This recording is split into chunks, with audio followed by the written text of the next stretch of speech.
వాళ్ళ ఏడుపును మహారోదన ధ్వని విని రామా ప్రాంతం అంతా దద్దరిల్లిపోయింది. నరక యాతన, ఎక్కడ చూసినా సరే మారని హోమం, ఎక్కడ చూసినా రక్తపాతం, 2 సంవత్సరాల లోపల పిల్లలు ఊచకోతకొస్తున్నారు. విషాదం తెలుసా అండి, వీళ్ళ తెలివి వారికి ఎప్పుడు జీవాన్ని ఇవ్వలేదు. ఈ తెలివి అనేక కుటుంబాల్లో మారణ హోమాన్ని మిగిల్చింది.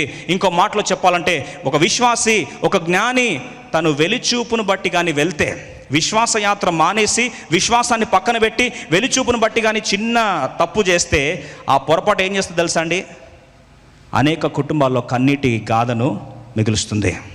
ఈరోజు నీ కుటుంబంలో నెమ్మది ఎందుకు లేదు తెలుసా?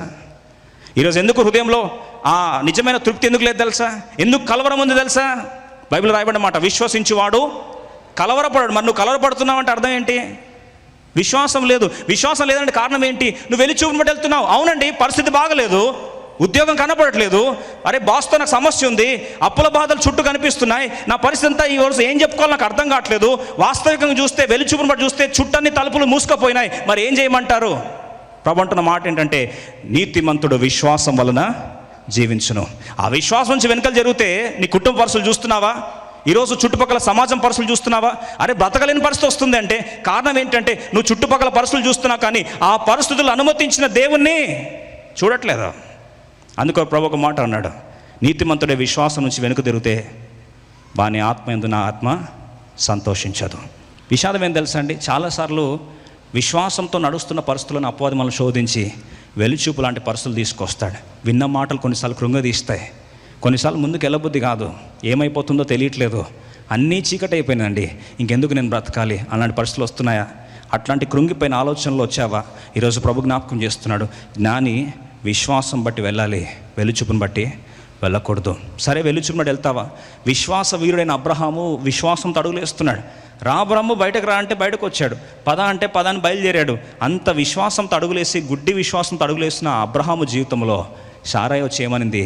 కొన్నిసార్లు విశ్వాసంతో అడుగులేస్తున్నప్పుడు మనకి ఇక్కడ లేని తెలివి వాడతాం. ఏం తెలివండి? వాక్యం మొత్తం తెలిస్తే కూడా సమస్య. ఎందుకు తెలుసా అండి, వాక్యాన్ని మన కాంటెక్స్ట్కి కరెక్ట్గా బెండ్ చేసుకొని ఆ కాంటెక్స్కి సెట్ చేసుకునే తెలివి కూడా ఉంటుంది కొన్నిసార్లు మనకు. శారాయి కూడా అనింది, దేవుడు వాగ్దానం ఇచ్చాడు కదా, ఏమని ఇచ్చాడు?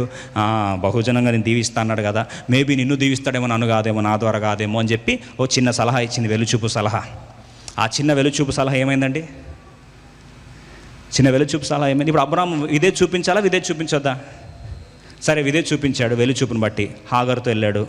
తర్వాత ఏమొచ్చింది? ఇష్మాయిల్ సంతానం వచ్చింది. దాని తర్వాత ఏమైంది?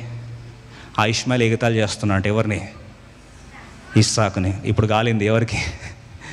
శారాయికి. ఇప్పుడు అదే శారాయి వచ్చేమంది, ఈ దాసి వాని పిల్లని తీసుకెళ్ళి ఏం చేయి, బయటపడేసే. మరి ఇదే చూపించాలా వద్దా? మరి ఫస్ట్ టైం చూపించాడు కదా, కాబట్టి ఇప్పుడు కూడా ఫాలో అయిపోవాలంతే. అప్పుడు చెప్పాడు, ఇదే చూపించాడు, ఇప్పుడు కూడా ఏం చేయాలి? ఇప్పుడు ఫాలో అవ్వాలి వద్దా అంటే ప్రభు అన్నాడు, ఫాలోగా నీకు అలవాటే కదా. ఫస్ట్ టైం కూడా ఏం చెప్తినలేదు, అప్పుడు ఆమె చెప్పింది తిన్నావు, ఇప్పుడు కూడా ఆమె చెప్పింది తినయ్యా చెప్పాడు. లాస్ట్కి ఆ సలహా ఫాలో అయ్యాడు, తీసుకెళ్ళి పంపించాల్సి వచ్చింది. బరువెక్కిన గుండెతో ఇష్మాయిల్ దూరం చేసుకోవాల్సి వచ్చింది. సరే, అంతటితో ఆగిపోయిందా?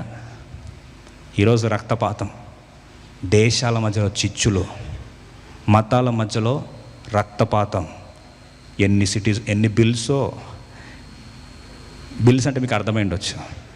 కాన్స్టిట్యూషన్నే కుదిపేస్తుంది, రాష్ట్రాలను కుదిపేస్తుంది, దేశాలను కుదిపేస్తుంది, ప్రపంచాలనే కుదిపేసే డెసిషన్ తీసుకున్నాడు. ఎవరండి? అబ్రహాం. ఈరోజు ప్రశ్న అడుగుతా ఉన్నా, ఉంటే విశ్వాసం పరుగులు వేస్తున్నప్పుడు దయచేసి వెలిచిపోయి వైపు వెళ్ళొద్దు. 2 బ్యాలెన్స్ చేస్తానంటే అబ్రహాం జీవితంలో చిన్న ప్రాబ్లం స్టార్ట్ అయింది, అది ఈరోజు దాకా కొనసాగుతూ ఉంది.